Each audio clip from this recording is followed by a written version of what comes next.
Are you guys ready for your next act? That's the answer I want. Give it up for Hannah Desmond!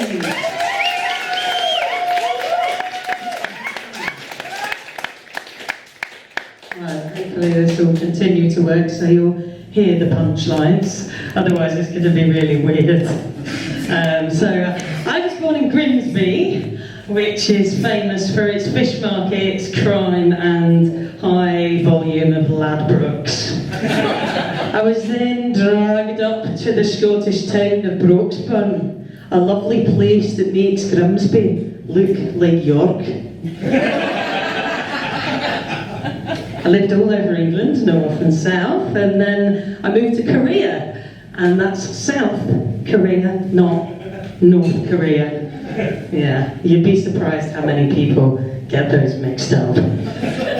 My parents are from Rotherham, so if I'm with them, I sound a bit like this. And when we're in London, mates, well...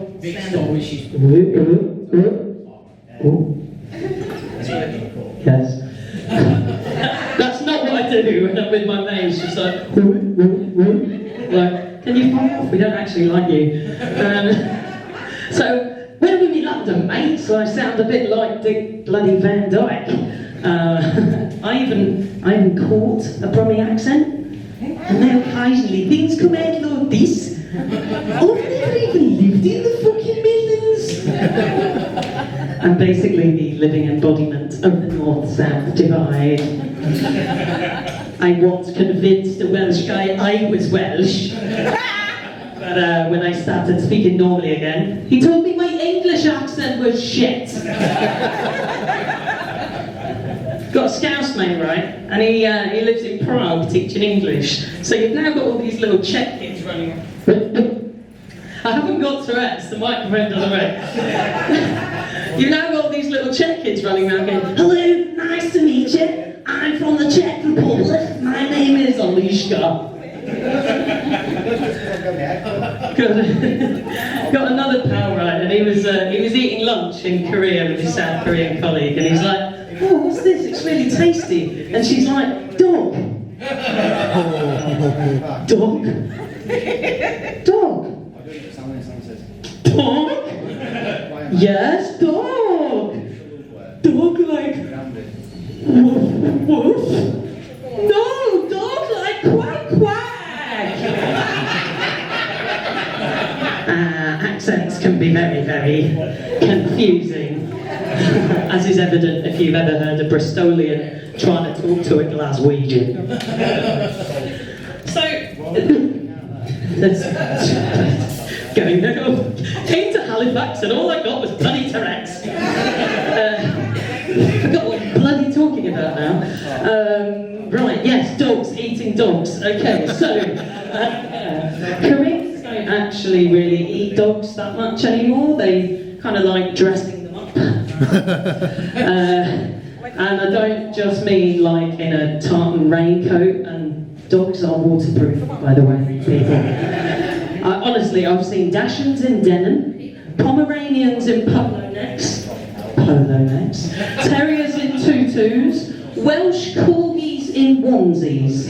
Like, the Corgi was legit dressed up as a bear. I've seen a Shih Tzu in a shit suit.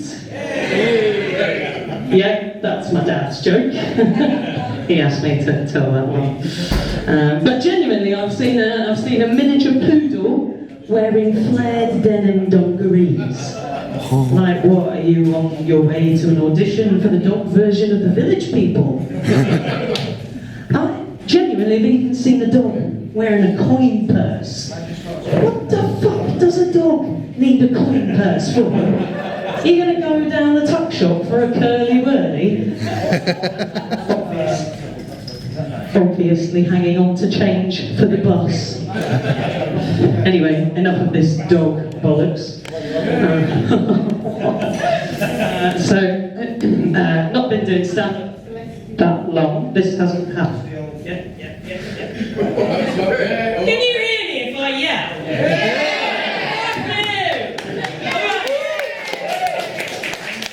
So I've been doing stand-up for like 8 shows. shows, the microphone normally works. Sorry, lovely venue, who I would like to return to. Yeah, my friends are like, oh, you're so brave doing stand-up, it must be really difficult. And I'm like, no, it's easy, you just have to tell jokes. Right, what's this? Knock, knock. Who's that? Your mum.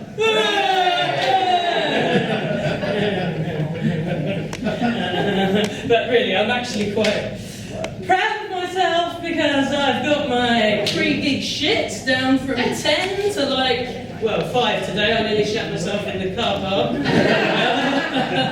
But yeah, okay, so you're after some poo jokes then? See if I can squeeze one in or maybe squeeze one out. So one of my favourites is a little story I like to call The Tale of the Disappearing Vietnamese Bus Turd. That's a catchy name. So I was in a bus station in Vietnam, right? It's hot, it's humid, full of gap year wankers, like me. Suddenly the very worst happens, the dreaded rumble in the jungle. So I'm like running around the bus station desperately looking for the bugs, and this little woman, she takes about £1 off me. I find the toilet and I get in, and she waves me towards my throne, but it wasn't a throne, it was the door to the toilets flapping open onto the crowded bus station where everyone could see the communal open sewer, around which there were pairs of bricks for you to squat and shit in front of everybody. Yeah, who's never retreated up inside my body like that, ever in my life? To this day, I can only assume it was transported to a parallel universe.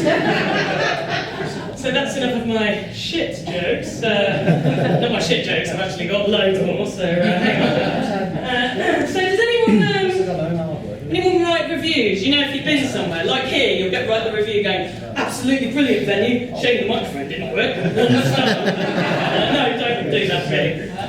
5 stars, everybody, 5 stars.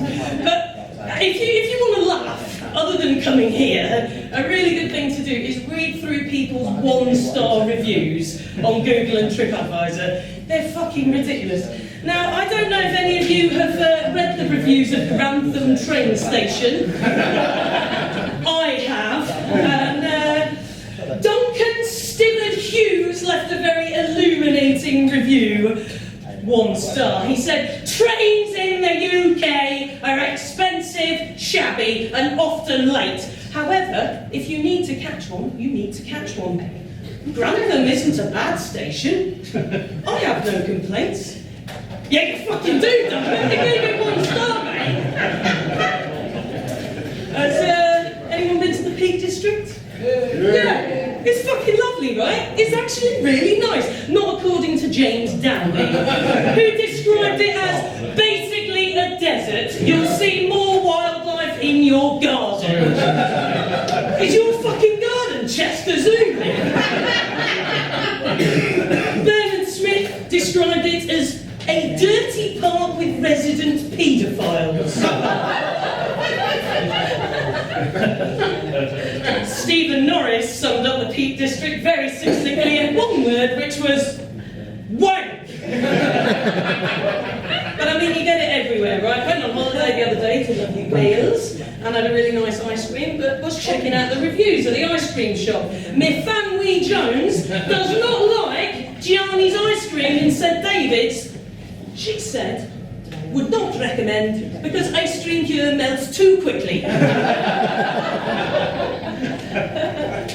I don't even have a comment. It tells itself. Okay, so last one of these is a product review this time from Wilkinson's anonymous review, and I have decided that this person's Irish. I'm basing this on nothing. It's for a double airbed. This is the worst thing I have ever slept on. You would probably get a better night's sleep if you set fire to yourself and slept on a bed of nails.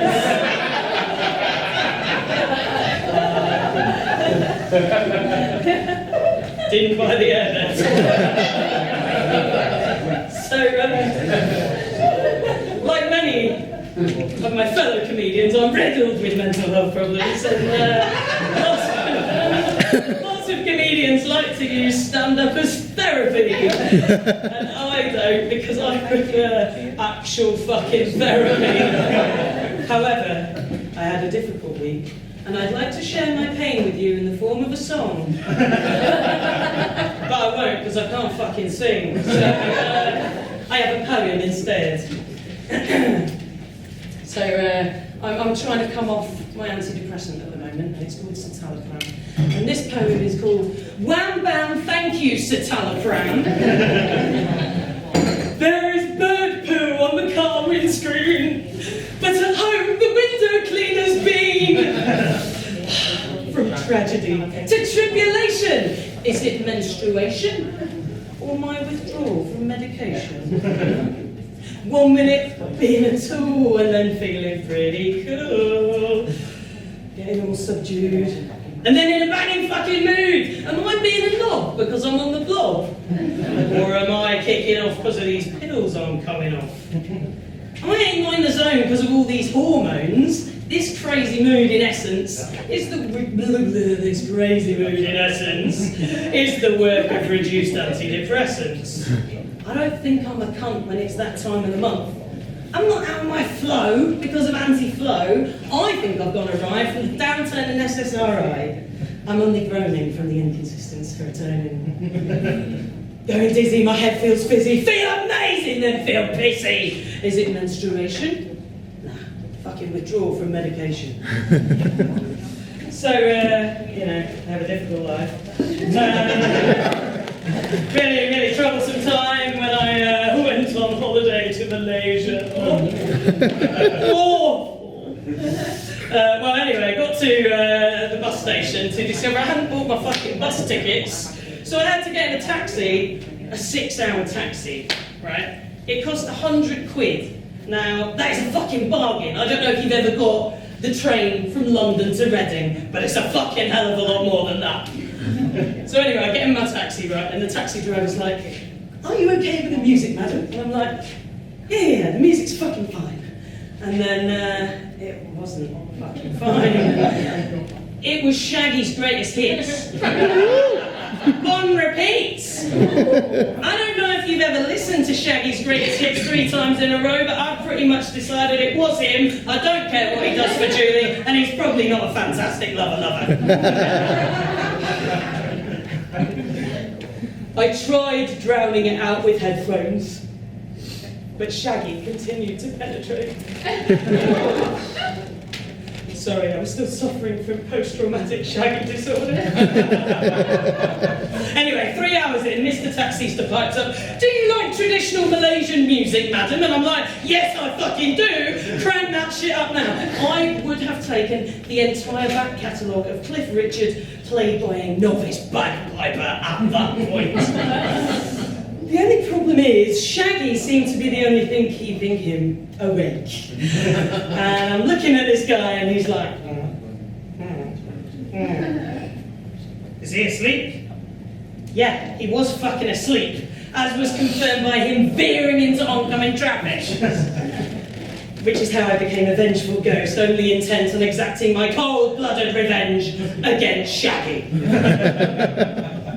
I've got one more poem.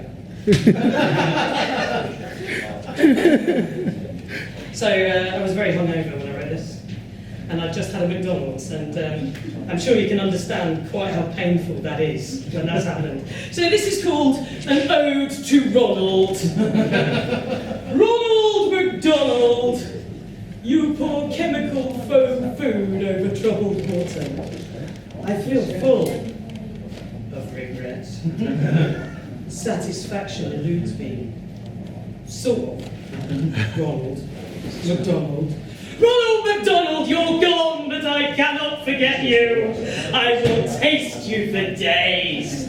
Your ingredients are a mystery to me. From what are you made, Ronald McDonald?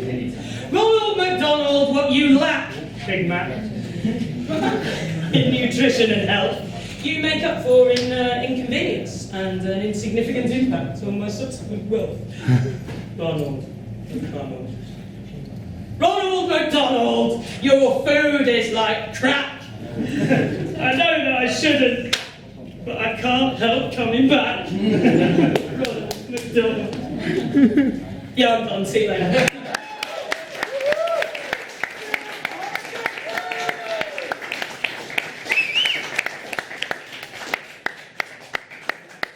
I'm gonna try the microphone again. Main reason